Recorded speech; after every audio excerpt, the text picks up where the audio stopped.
commercial and market success. Now, if you've been working on third-party properties for other publishers, we actually do see that as as eligible to fulfil that criteria. And you need to have at least 3 projects in development, and 2 that are substantially developed, and 1 could just be a notional idea. Because it's about supporting the content creation and original IP, we do expect that you own the intellectual property in those projects. And next program is International Festival and Market Attendance. Now, the reason for this program is it recognises the global nature of working in the digital media. So we support professionals to forge overseas networks, provide profile internationally, generate your sales, your marketing and financing opportunities for your projects. The other thing that it does contemplate is that if you are a recent graduate and you're part of a team and one of your projects might get into the Independent Games Festival or the International Mobile Gaming Awards, that we will actually fund you, give you a grant of up to $5,000 if it's one person, or up to $9,000 if it's a team of you, to actually get there and represent your project. With the market loans, it's actually a loan, and you have to attend an approved market, and you'll see up there is the list of what Film Victoria considers to be an approved market. And if you're going to the markets for the first time, you can also apply for $3,000 to have a mentor. Now, the market mentor might be someone that will actually meet you at the market and attend the meetings with you, or it might be someone that will work with you back here in Victoria and determine what kind of marketing collateral is appropriate that you take with you, what kind of and which publishers you should be targeting, maybe broker some introductions to those publishers for you. So it's entirely up to you how you structure that mentorship. What's important to note though is if you go for a market loan and you go to the market and you get a project up, you actually have to repay us.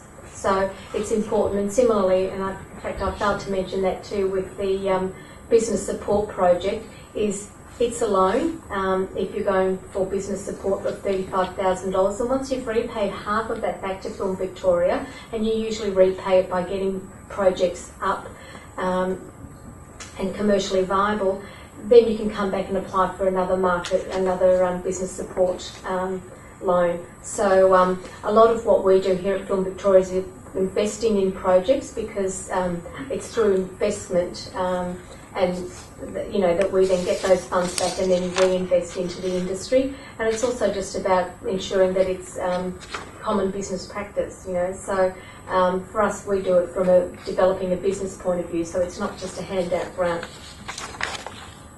And then, just to conclude, I actually manage the programs. I've got a colleague, Brad Giblin, who works with me, and we're, if you like, the key contacts, but depending on what program you're looking at, there's also a number of other people within Film Victoria, and we'll certainly direct you to the appropriate people to talk to.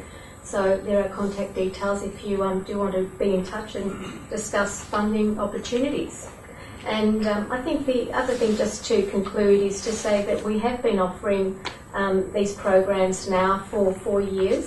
We have invested in a lot of our major independent studios, so I think there is a great opportunity and good timing now for us to be looking at some of the smaller independents who may not necessarily be looking at commercial outcomes, but certainly potentially looking at strong audience engagement outcomes and looking at how we stabilise and grow businesses from that point of view. So certainly don't be put off when you do look at the guidelines, and I do urge that you do come and talk to us if you're interested. Thank you. Thanks, Amelia. And next going to be telling us about some of the important legal issues surrounding indie games. We should be able to fit in 5 minutes of questions at the end, I think.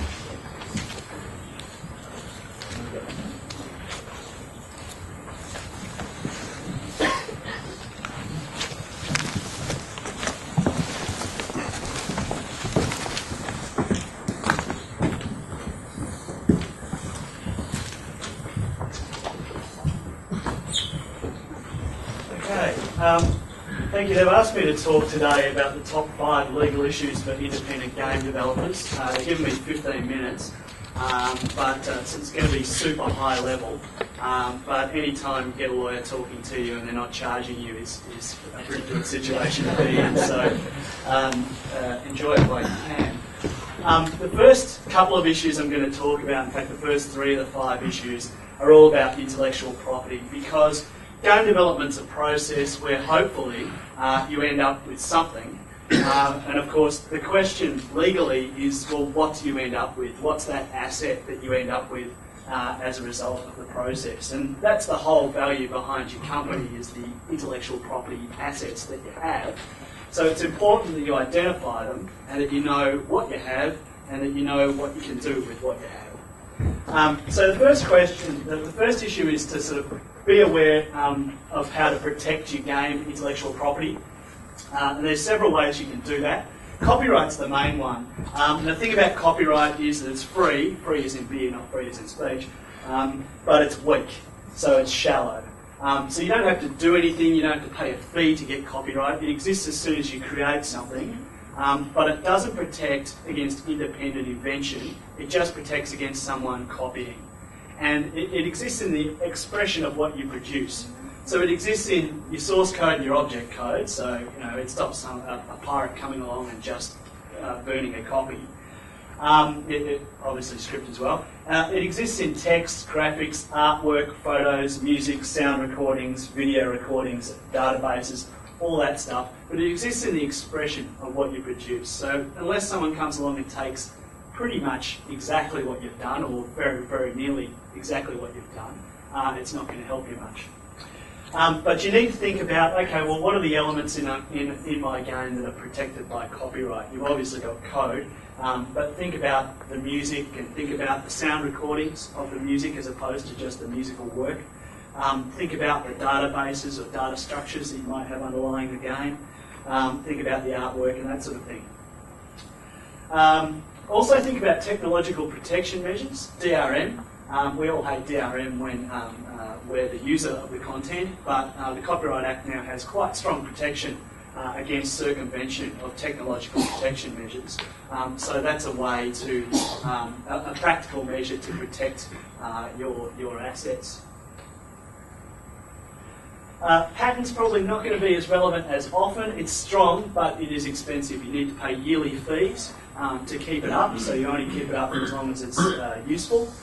Your invention needs to be novel, but it does protect against independent invention. So once you have a patent on something, someone can come along and they've never spoken to you, they don't know about you, they've never seen your game concept, but if they produce the same thing, they infringe your patent. It's really reserved in games for things which are novel and which are new and which are just amazing. So if they'd had a patent on Tetris, I know it was invented in Russia, so it probably didn't matter if they did, but if they had a patent on, if you invent the next Tetris, maybe a patent's a good idea, but otherwise, if you just don't have a first-person shooter, it's not going to help you. Trademarks are also important and often forgotten because trademarks they prevent competitors from using a confusingly similar name for their product. So it only protects the brand or the name of your game. But if you have a game which is which has value in that brand, you think, and you want to do a series, if you're inventing the next Madden and you want to pump out a new version every year, or you want to do version 1, 2, 3, it can be useful to have protection in the name, particularly if the name you've come up with is catchy, or you think someone might want to produce something very, very similar. The second stage is, once you identify what your game IP is, make sure you own it.